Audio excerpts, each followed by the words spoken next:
So what I'm going to do right now is I'm going to crunch 1,400 years of Islamic history in 5 minutes and make it as exciting as I can possibly make it. Because I hated history when I was a little girl. At this age, I appreciate history.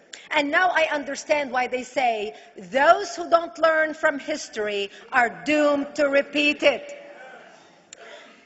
In order for you to understand why Western civilization is very different than the Islamic world, you need to understand the history of Islam. When Prophet Muhammad supposedly revealed his revelation from the angel Gabriel that he is supposed to be the last of the prophets in the early 600s, he started preaching in his own city, Mecca. He tried to recruit friends and followers to be able to spread his religion. And he tried for 12 years and failed. And after 12 years, he was only able to recruit his immediate family and friends. So he decided, if I go to Medina, which was the Jewish hub of Arabia, the business hub where the Jews lived, if I go there and preach my religion to them, if they accept me, that will buy me respect and stature between my own people, and they will accept me. So Prophet Muhammad started borrowing a lot from the Old Testament to make his religion more palatable to the Jews, to make it a lot similar. This is why you see a lot of similarities between Judaism and Islam. For example, Jews don't eat pigs, Muslims don't eat pigs. Jews pray a few times a day, Muslims pray a few times a day. Jews fast on Yom Kippur, Muslims fast on Ramadan. And this is why you started seeing a lot of good writing in the beginning of the Quran when Prophet Muhammad was saying all the good things about the people of the book. He took his message and went to Medina trying to recruit the Jews, talking about the people of the book, talking about how similar the two religions are. When they refused to accept him and follow him as the last of the prophet, that's when he turned against them and started killing them and started expelling them.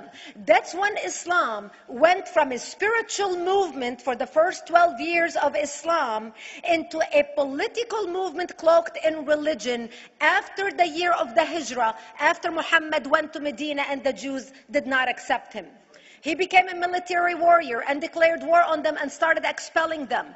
Jews and Christians became dhimmi, or second-class citizens. They were only allowed to stay alive and not be killed only by paying the jizya or the protection tax. So they had a choice: convert to Islam, or if you want to stay alive, you have to pay the jizya or protection tax, living as dhimmi in the Islamic nation.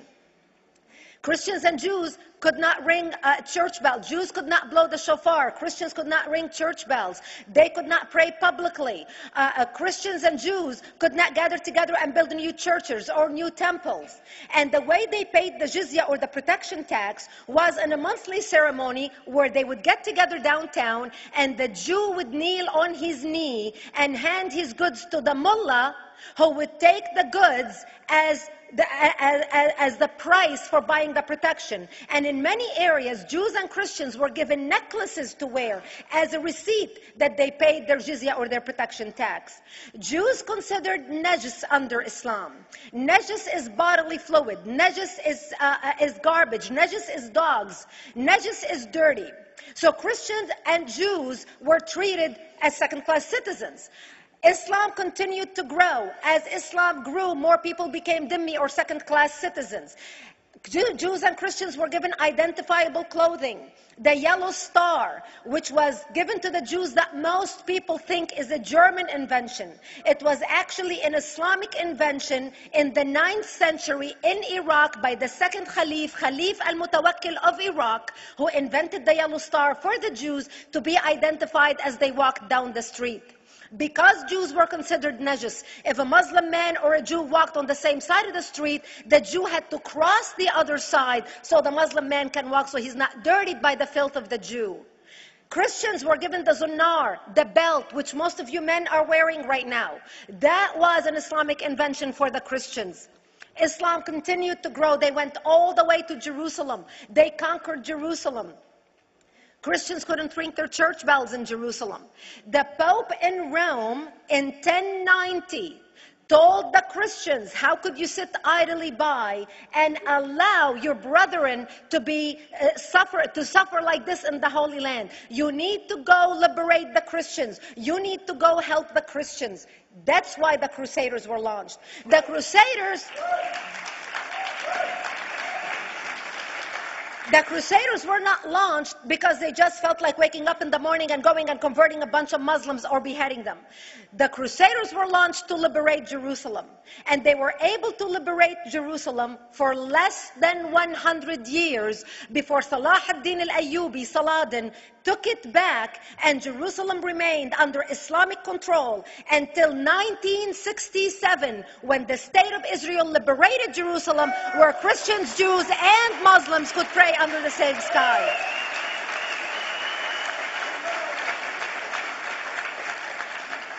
The Crusaders continued fighting Islam, and for 300 years they tried and failed. And by the 1300s, the Crusaders disappeared because they could not win against Islam.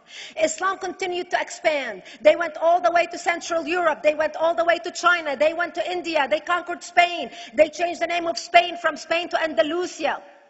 And they started, as they advanced, as they conquered more nations, more people paid the jizya, or the protection tax. And this is how the Islamic Empire grew. It went all the way until they was stopped at the gates of Vienna on 9/11. 9/11 is not a date that Osama bin Laden just picked out of a hat. 9/11 is a symbolic date in the Islamic calendar. By the 1600s, Islam had covered more of the earth's surface than the Roman Empire did at its peak. Between the 1600s and the 1800s, the Europeans were experiencing the European Industrial Revolution, where the Europeans were able to invent products on factory lines, where they are able to make money and sell products, which gave them the money to build a strong army in order to fight the Muslims. And that's how they were able to stop them at the gates of Vienna on 9/11. The Europeans started the pushback against Islam. They pushed them out of Europe. They pushed them out of all the way to the Middle East and North Africa. By 1924, the Islamic Empire ended. In 1924, the Islamic Caliphate ended in Turkey by President Ataturk, who was a secularist. He ended the Islamic Empire, and he gave women rights to vote. He gave women a right to an education, a right to work, a right to choose a husband. He forbid women from wearing the hijab. He forbid men from wearing the beard. The Muslims hate him so much that they consider him a Jewish agent, because they believe that his mother in her bloodline was Jewish, and that was the influence on Ataturk. By the time the Islamic Empire, or the Islamic Caliphate, or the Islamic State ended in 1924, the Islamic Caliphate had existed for 1400 years, and it ended less than 100 years ago. By the time the Islamic Caliphate ended in 1924, 270 million people around the world were killed by Islam. 270 million. And we didn't have weapons of mass destruction, and there was nuclear weapons. All of these people were killed, butchered by the sword. The people in the world, less than 100 years ago, how many people knew this history? Please raise your hand. We in America have failed to educate our children about history. We in America failed to educate our population about history. Our children in high school, you take any 17, 16-year-old kid, 18-year-old kid, and ask them about World War II. They can't even tell you what happened in World War II. For them, it's ancient history, and we still have our World War II veteran walking among us. That's how little we know of history. Islam ended in 1924, the Caliphate. People thought the Caliphate will never be resurrected. The Caliphate will never come back. But two things happened in the Middle East in the last century that made the Islamists be able to resurrect the Caliphate. Number one is the discovery of oil in Saudi Arabia, which we were able to discover and were stupid enough to allow them to nationalize it. And the number two that happened was Ayatollah Khomeini coming to power in 1979. That gave the Islamists the money and also the spiritual covering in order to explode on the world stage. And people say, oh, well, the Wahhabis exported their Wahhabi radical religion. The Wahhabis are the name of Wahhab. They're not a different sect of Islam. They follow the authentic preaching of Prophet Muhammad, the way Prophet Muhammad lived and practiced his religion. This is why neither you or me or any infidel can step a foot in Mecca, because as far as they're concerned, we are filth. And as infidels, we're not allowed to step a foot, not President Obama and not anybody else. As a matter of fact, Al-Qaeda used to use Saudi Arabia and its success as an excuse to recruit members, as the example to show them how Allah has blessed Saudi Arabia because of the way they adhered to the tenets of Islam. And today we talk about ISIS. ISIS is not a new invention. ISIS resurrected the caliphate that ended less than 100 years ago. Except we are too ignorant and too uninformed to understand what ISIS is doing and why ISIS is succeeding.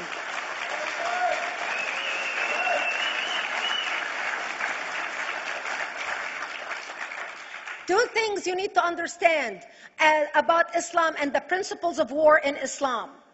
One is the law of taqiyya, which means lying and deception. It means that a Muslim man can lay his hand on the Quran and swear that he is telling the truth, knowing that he is lying, but also knowing that the Quran will forgive him because he is advancing the cause of Islam. The second thing you need to know about is that the Treaty of Al-Hudaybiyah, which is an Islamic principle of war and a model on how to deceive your enemy when you have to sign peace treaties with your enemy.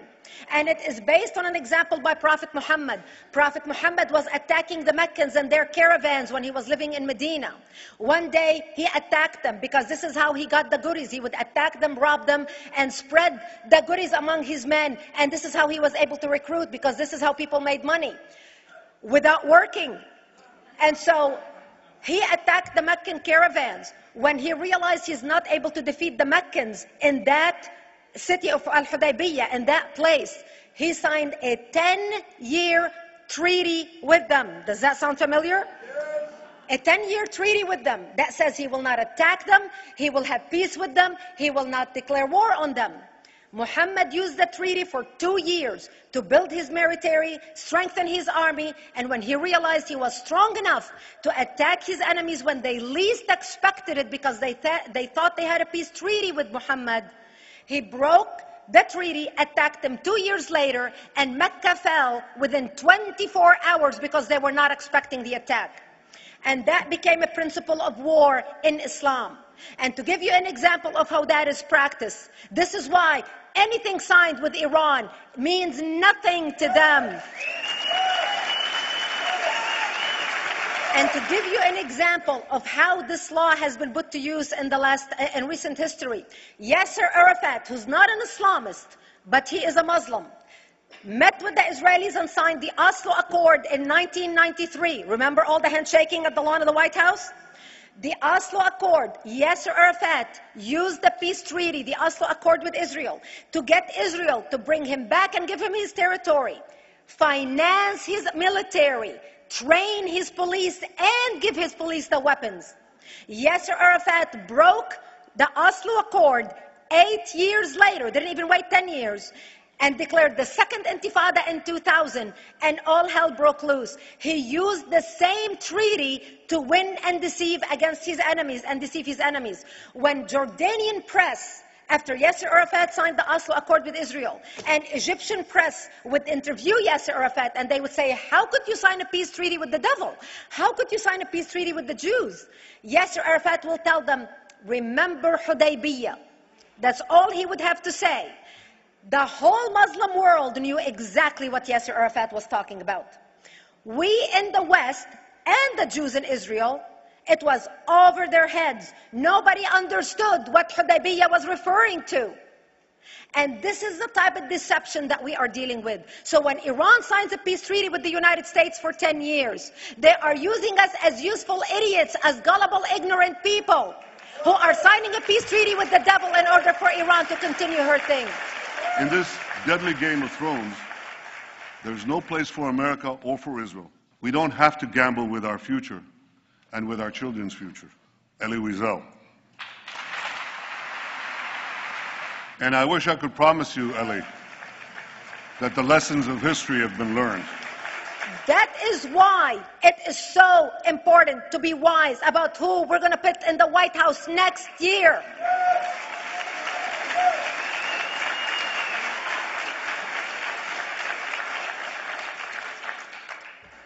This is why it is very important that whoever we're going to elect next year to office, that the next president be well informed about the history of radical Islam, understand our enemy, understand what ISIS is all about, understand what their end goal is. And this is exactly, people are wondering how come ISIS is having such success recruiting people from all over the world. They exploded all over the world. The Pew Research did a poll. And of course, the Pew Research is not Brigitte Gabriel, is not Fox News, is not Tony Perkins. The Pew Research did a poll in 2013 when they went around the world and interviewed Muslims from Islamic countries all over the world. And they asked them two questions. Would you like to have Sharia law as the law of your country? And would you like to see the Islamic Caliphate? And remember, this was in 2013, before ISIS. The 5 top countries in the world, in the Islamic world, the 5 top Islamic countries: Indonesia, 204 million Muslims. Indonesia, Pakistan, Egypt, Nigeria, and Bangladesh. 77% of Muslims interviewed in these Islamic countries, 77% want the establishment of Sharia law and want the establishment of an Islamic state. That means 77% of the world, quote, moderate Muslims agree with the establishment of ISIS and what ISIS is doing. Let's not fool ourselves. This is very important, that whoever we're going to elect is going to be somebody who is strong on national security, who's going to put America first, who's going to make America great again, who's going to send a strong message to the world. The minute he walks into office, whoever we elect, that the world is going to realize that this person you're not going to mess with, because he could care less about what you think, what the UN thinks, what the world thinks. They can all go to hell. We care about America and only the United States of America. I hope that we learn from the lessons of history, that we learn from the Elie Wiesels, from the Brigitte Gabriels, and many others who are warning America about what's to come. May God bless you one and all, and may God bless the United States of America. Thank you.